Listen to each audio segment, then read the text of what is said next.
আসসালামু আলাইকুম সবাইকে। রুমিন ফারহান আপা আপনার বিএনপি থেকে আপনার বাদ পড়ে গেছে। তো এটা না, উনি বাদ পড়ে নাই, তার আগে উনি স্বতন্ত্র থেকে দাঁড়াই গেছে। তা কি হয়েছে জিনিসটা?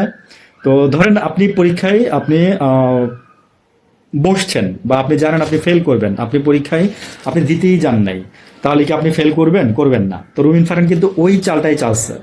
তো আমার এলাকার মেয়ে তো মানে ট্যালেন্ট আছে, আবার কর্নেল অলির মেয়ে। হ্যাঁ, আচ্ছা, এখন কথা হচ্ছে উনি কিন্তু পাশ করে যাবে। আমি এই জন্যই কথা বলতেছি যে উনি পাশ করে যাবে, এ ব্যাপারে নিশ্চিত থাকেন।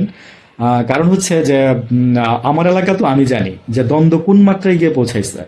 এবং আজকের সকালের নিউজ কিংবা কালকে রাতেও আমি শুনছি বিএনপির সময় তো আপনারা তো কম অত্যাচারিত হন নাই আওয়ামী লীগের।